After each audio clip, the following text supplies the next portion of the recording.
در آغاز باز یک هفته نو من شالای گلخوجه از استودیوی رادیو آزادی شما را با خبرهای تازه تاجیکستان آشنا میکنم. امروز 17 سپتامبر است و یک جا با شما میبینیم که در برنامه کدام موضوعها را دارد. وقتی سامانه ها دسترس نیستند، شیکان ها به کار می‌دارند. ساکنان میگویند مسدود شدن سامانه ها در تاجیکستان دسترسی به اطلاع را نبست. ҳиҷоб дар зери парик ва ё мӯи сунъӣ донишҷӯёни академияи исломии Тошканд роҳи халосӣ аз ихроҷ шуданро пайдо карданд. аз мошин берун меоянду сатраҳои худашонро, румолҳои худашонро кашида бар эвазаш парикҳоро мепӯшанд, ки хеле моро мутаҳайир кард. ман ҳеҷ подошеро интизор нестам. зиёвиддини нурзод дар васфи Рустами Эмомалӣ тарона хонд. бархурди тамошобинон яксон нест.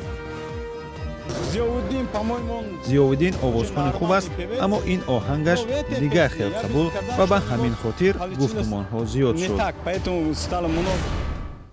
аммо шурӯъ мекунем аз як хабари фаврӣ. додгоҳи олии тоҷикистон чанд дақиқа пеш Раҷабали Одинаев, раиси ширкати Умед 88-ро ба 24 соли зиндон ҳукм намуд.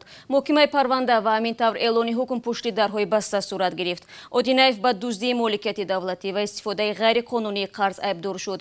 ӯро 11 моҳи пеш дастгир карданд. тафсилоти бештар ба ҳамин зудиҳо пешниҳоди шумо бинанда мешавад. дар тоҷикистон солҳост маҳдуд сохтани шабакаҳои иҷтимоӣ ва сомонаҳо таҷриба мегардад. ҳоло аксари сокинон истифодаи барномаҳои садшиканро омӯхтаанд ва ба сомонаҳои дилхоҳашон ворид мешаванд. аммо истифодаи ин барномаҳо гоҳо маблағи бештар мехоҳад ва суръати поёни интернет ҳам корбаронро асабӣ мекунад. идомаи мавзӯъ дар матлаби навбатии мо. сокинони тоҷикистон ба пайваста масдуд шудани сомонаҳо ва шабакаҳои иҷтимоӣ одат карданд. онҳо кайҳо ҳалли ин мушкилотро пайдо намудаву аз қулфшиканҳо истифода мебаранд. ягона камбуди ин аст, ки дар ин ҳолат трафикаи интернет бештар сарф мешавад ва суръати пайвастшавӣ заиф мегардад. Мой друг мне сказал, скачай VPN, я скачал VPN, и Инстаграм спокойно работал. Потом где-то через 2-3 дня он сам по себе открылся. من نمیدونم همه طریق VPN وارد میشوند. عملا کشوده است. در اومدن امکان دارد. من جستجو نمیکنم. برنامه‌های VPN زیاد و مختلف است. نصب میکنی و استفاده میبری. ما میخواستیم طریق VPN داخل شویم ولی نتوانستیم. این در گوگل پلی نیست بلکه برنامه مخصوص قلفشکنی است. дар ин авохир дар тоҷикистон на танҳо сомонаҳо балки худи барномаҳои қулфшиканро ҳам низ масдуд мекунанд. аммо барномасозони тоҷик мегӯянд, ин маҳдудсозиҳо таъсири кӯтоҳмуддат дорад. این یک کار معمولی شده است. من حیران نمیشوم اگر 70 یا 80% اهالی به مشکل و با استفاده قلفشکن‌ها به سامانه‌های محدود شده وارد شوند. ҳарчанд сомонаҳо ба таври мудовим масдуд мешаванд, чанд моҳ пеш хадамоти алоқаи тоҷикистон гуфта буд, ки чунин ташаббус бо пешниҳоди ширкатҳои мобилӣ ва фароҳамкунандаи интернет сурат мегирад. аммо интернет провайдерҳо ин гуфтаҳоро рад карданд.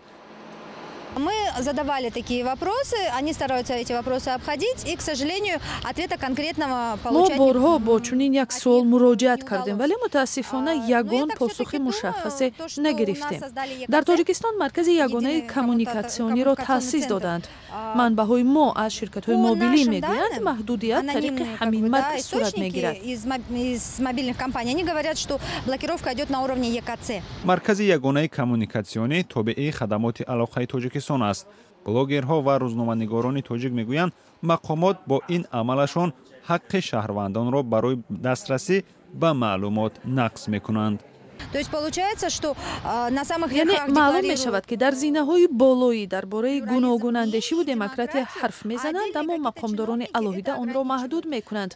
مردم چنین عمل را خوب نمیپذیرند. از طرف دیگر به کاربران نمیگذارند که از شبکه‌های اجتماعی استفاده کنند. هرچند فعلا این یگانه پایگاه برای رسانیدن حرف به گوش مقامات است. ببینید مردم به طور سریع نوارهای را میگذارند که بدرفتاری نسبت زنان نشان داده شده است. وزارت کارهای داخلی هم فوراً به آن واکنش می‌کند. بیشتر تاجیکستانی‌ها از برنامه‌های رایگان قلفشکن استفاده می‌کنند. کاربران نمی‌خواهند برای استفاده اینترنت پول برزیاد بدهند. نرخ اینترنت در تاجیکستان به این هم بلندترین در منطقه محسوب می‌یابد. به حساب میانه 1 گیگابایت آن نزدیک $2 قیمت دارد، اما سرعت پیوست‌شوی به طور جهانی یکی از ضعیف‌ترین در جهان است. رو می‌ریم با موضوعهای دیگر. خبرنگاران بخش ازبکی رادیو озодӣ میگویند دانشجویان اکادمیای اسلامی در تاشکند با پریک و یا موی سنئی به درس میآیند. سببش نیز این بوده است که ماموریت مؤسسه دختران دانشجو را با حجاب راه نمیدهند. در پی این محدودیت حتی چند نفر را از اکادمی خارج کردند. چند روز پیش خبرنگاران آزادلیک به پایتخت ازبکستان رفته بودند و از نزد بینای اکادمی نوارهای جالب را ثبت کردند. قبل از برنامه در این موضوع من با همکارم سیراجدین اسلام صحبت داشتم و نخست از او در مورد محتوای نوار پرسیدم.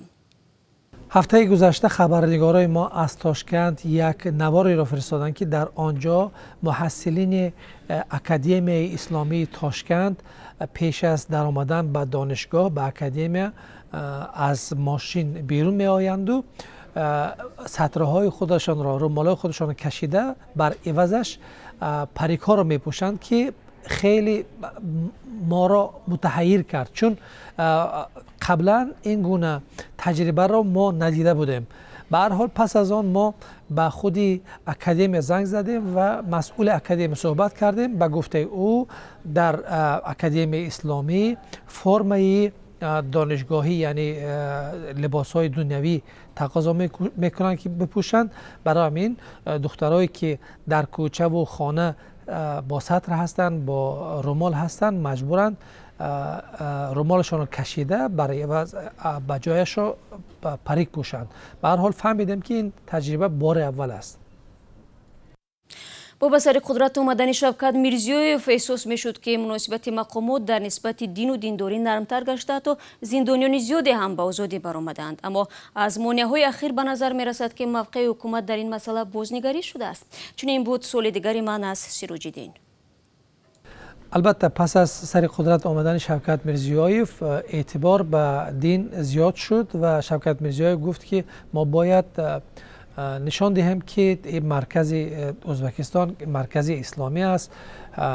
اجازه داد که در ازبکستان مرکز اسلامی باز شود، مرکزهای تحقیقاتی باز شود، اکادمی اسلامی باز شد. خب مرکز بخاری را تأسیس کردند که البته این پیشروی ها از این پیشروی ها مردم خیلی خوشحال بود، ولی از طرف دیگر یک سال اخیر به گفته کارمندان حفظ حقوق بیش از 120 مدرسه های اسلامی حجره ها، مدرسه های اسلامی غیر قانونی بدون اجازت دولت که ما آنها را حجره میگوییم باز شده است و این حکومت را مخصوصا پلیس را وادار کرد، مجبور کرد که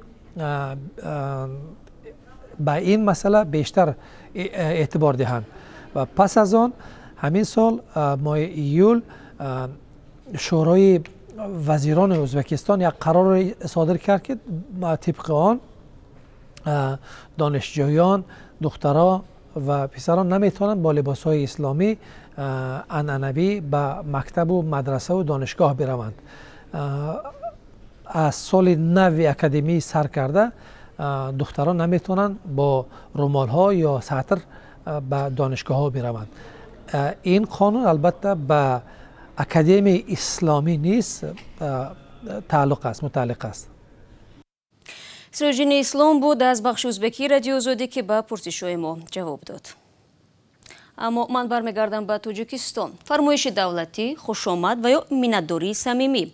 آوازخوان و روزنامه‌نگار شناخته تاجیک ضیاءالدین نورزاد در وصف رستمی امامعلی شهرداری دوشنبه ترانه خواند و بر پایه آن کلیپ نیز برداشت. ظاهراً او از نخستین خواننده تاجیک شد که به پسر بزرگ امامعلی رحمان پرزیدنت تاجیکستان آهنگ بخشید. این تشبوس او با برخورد مخالفان و طرفدارانش روبرو گشت.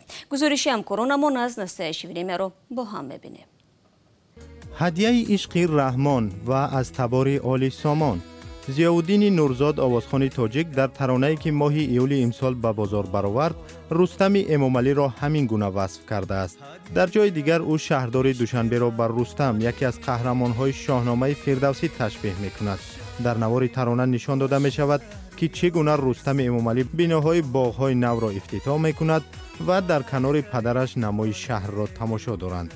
ضیاءالدین نورزاد میگوید این ترانه هنگام تماشای شام دوشنبه با پسرش از بنای بلندترین پایتخت تولید شد. نخستین حرفش پس از تماشای شهر در این شامگاه زیبا این بود که واه دادا رنگ دبی بوده و واقعا خودم متوجه شدم از اون بلندی وقتی به شهر می‌نگری یک منظره ناتکرار را می‌بینی. در تاجیکستان سال 2020 انتخابات پرزیدنتی برگزار می شود. بعد تغییرات در سرقانون کشور و پایین بردن سن نامزدها، رستمی امامعلی حق شرکت در انتخابات را پیدا کرد. با گفته ضیاءالدین نورزاد، ترانه او صمیمانه بود و هیچ پاداشی را هم انتظار نیست.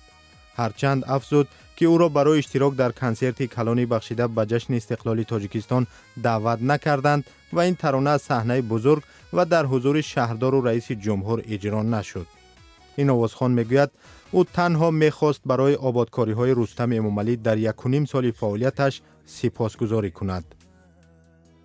من هر چی که خواندم یعنی که با نشان احترام، با نشان قدردانی و از صمیم دل خواندم. توصیف از مقامداران در تاجیکستان یک پدیده رایج است. در وصف پرزیدنت کشور شعر و ترانه‌های زیاد ایجاد شدند. در هر یک کارخانه دولتی و صدها آویزه‌های تبلیغاتی عکس‌های رئیس جمهور گذاشته شدند. تحلیلگران هم به فرمایشی نبودن ترانه نوی ضیاءالدین نورزاد اشاره می‌کنند. همکارانش میگویند او نیز مثل هر یک آوازخوان دیگر حق دارد آنچه را که می‌خواهد بخواند. политтехнология, что больше, я думаю, что отныне не будет работать. мардум кайҳо инро худашон дидаву эҳсос намудаанд. чунин политтехнология аз ин ба баъд ба кор намеояд, бахусус дар Тоҷикистон. ин метавонад вокуниши баръакс бидиҳад. ضیاءالدین овозхони хуб аст, аммо ин оҳангаш дигар хел қабул ва ба ҳамин хотир гуфтумонҳо зиёд шуд. исёни абрӯвони зебоии табиӣ дар муқобили рангубор ва ороиши зиёд як модели амрикоӣ талош дорад ҷаҳони мудро ба абрӯвони ғафсу пайвастааш тасхир кунад. ба назар мерасад ки ӯ то як андоза ба ҳадафаш ноил шудааст, зеро дар атрофи абрӯвони ӯ баҳсо хеле гарм аст. гузориш дар ин бораро хиромон бахозода тақдим мекунад. софия ҳоҷипантели як модели 22-солаи амрикоӣ аст. бо ин ки кори моделӣ дар ҷаҳони ғарб дигар маъмулӣ шудааст, исми София ба хотири абрӯвони ғайри муқаррарияш вирди забонҳо шуд. духтари шаҳлочашми зардинамӯй бо абрӯвони пайваставу сермӯ ва хеле барҷасташ ҷалби таваҷҷӯҳ мекунад. худи София мегӯяд ҳамеша мехост дигар бошад ва дар хотири тамошобини аксу наворҳояш бимонад. бо ҳамин мақсад ҳам қарор кард ки ҷаҳони мудро ба чолиш кашида дар шабакаҳои иҷтимоӣ ҷунбишеро бо хэштеги юнибраф ё абрӯвони пайваста бароҳ монд. ҳамон лаҳза ки тамошобин ба имиҷи модели ҷавон таваҷҷӯҳ кард, дар они воҳид садои тарафдору мухолифон баланд шуд.